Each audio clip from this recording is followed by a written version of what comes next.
Good morning बच्चों। आज नया चैप्टर स्टार्ट कर रहे हैं, body fluids and circulation. As you can see here, body fluid compartment of an adult man having 70 kg weight. तो total blood volume अगर 42 litres है, जो कि नियरली 60% होता है बॉडी वेट का, and it is having two components, मतलब दो टाइप के बॉडी फ्लूइड्स हैं mainly, intracellular and extracellular. Intracellular is main component, nearly 67% बनाता है हमारे बॉडी फ्लूइड्स का, जबकि जो एक्स्ट्रा सेलुलर है इट इज जस्ट 14 लीटर्स और 33%। एक्स्ट्रा सेलुलर फ्लूइड में तीन पार्ट्स होते हैं। ट्रांससेलुलर स्पेशल टाइप है, आगे हम अभी डिस्कस करेंगे। ट्रांससेलुलर स्पेशल टाइप है जो 1% है। प्लाज्मा, ये इंट्रावेस्कुलर हो गया बिकॉज ब्लड का कंपोनेंट है, इंट्रावेस्कुलर हो गया। And rest is interstitial fluid. तो जो एक्स्ट्रा वेस्कुलर फ्लूइड था 11 लीटर्स, उसका मेजर प्रोपोर्शन 95% पोर्शन कौन बनाता है? दिस इंटरस्टिशियल फ्लूइड, जो सेल्स के बीच में प्रेजेंट होता है। And this fluid mainly have different type of ions and nutrients.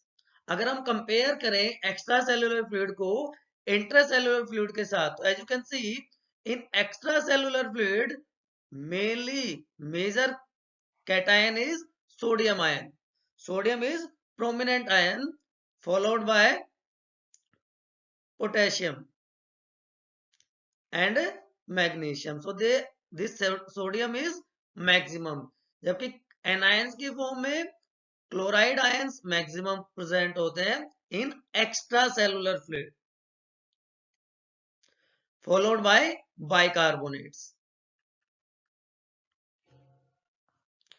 उसके अलावा जो डिफरेंट न्यूट्रिएंट्स हैं in the form of glucose, fatty acid, oxygen, amino acids are also present, and after their utilisation they are excreted out in the form of waste, urea, CO2, excess water and ions.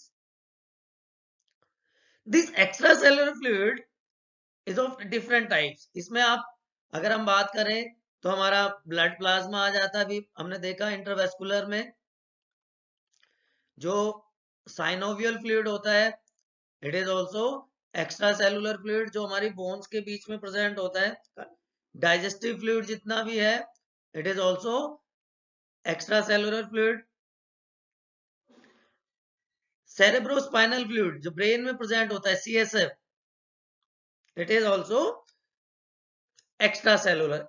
Intracellular fluid जो cell के cytoplasm में present होता है, individual cell के cytoplasm में जो fluid present है that is intracellular fluid, intracellular fluid है। And it has maximum amount of, यहां पे सोडियम आयन सबसे ज्यादा था, it has potassium ion maximum potassium and phosphate ions, and moderate amounts of magnesium and sulfate, but no calcium is found in intracellular fluid.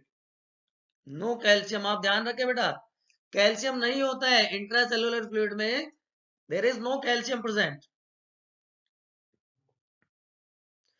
आप ये composition देख सकते हैं, प्लाज्मा में सोडियम आयंस, इंटरस्टिशियल फ्लूइड में और इंट्रासेलुलर फ्लूइड में, right. Calcium ions यहाँ पे देखे नील है, यहाँ पे कोई कैल्शियम आयन प्रेजेंट नहीं होते इंट्रासेलुलर फ्लूइड में। और एनायंस की बात करें तो क्लोराइड आयन मैक्सिमम होते हैं इंटरस्टिशियल फ्लूइड में, फॉस्फेट, बाइकार्बोनेट्स के साथ साथ। So what is the importance of this, why they are important?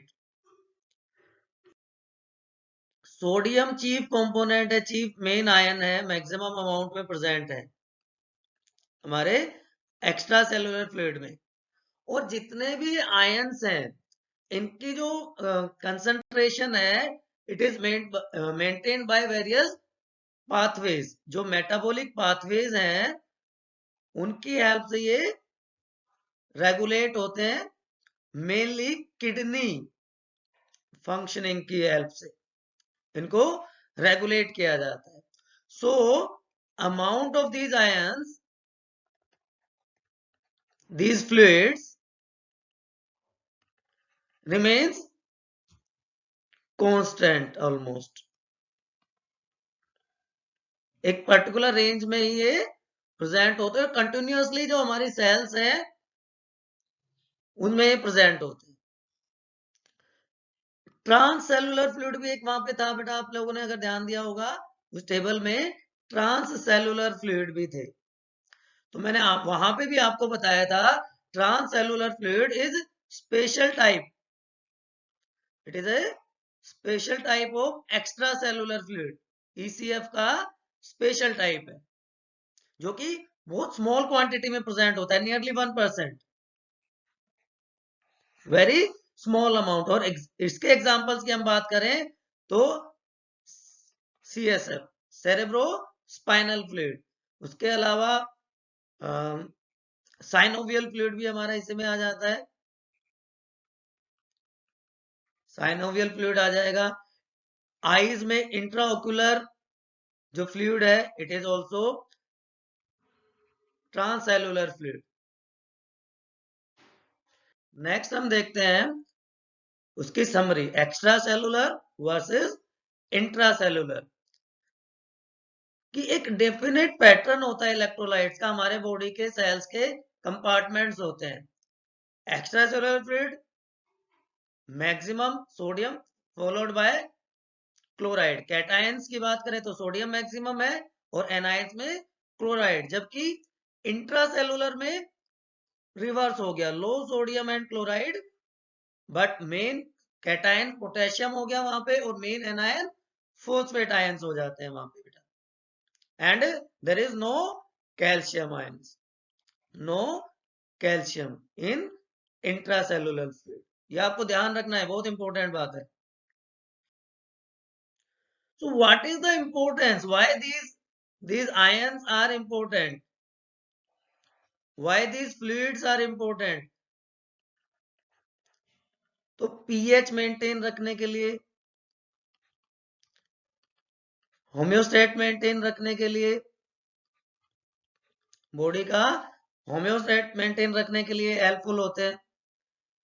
And जो इन आयंस की, जो इन फ्लूइड्स की जो प्रॉपर कंसंट्रेशन है इन इलेक्ट्रोलाइट्स की, वो सेलुलर फंक्शंस के लिए भी बहुत इंपॉर्टेंट होती है। Different cellular functions are performed by proper concentration of these electrolytes, या हम इनको फ्लूइड्स भी कह सकते हैं।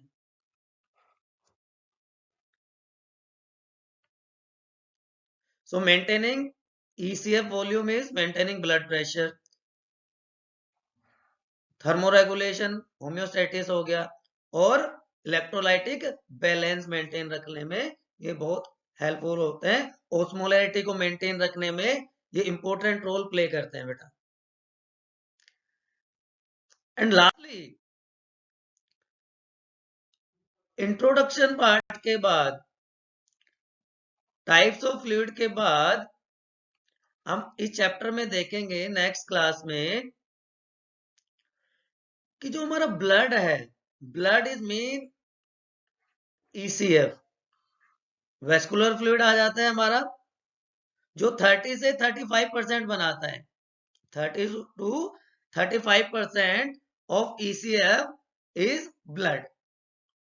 और अगर आप ब्लड के वॉल्यूम की बात करें, ब्लड वॉल्यूम जो है एवरेज अडल्ट में रफली 5.5 लीटर्स होता है, right? And this blood is found of two components, एक कंपोनेंट हो जाएगा इसका प्लाज्मा और दूसरा पार्ट हो जाएगा formed elements. So plasma and formed elements. So this portion we'll discuss in next class.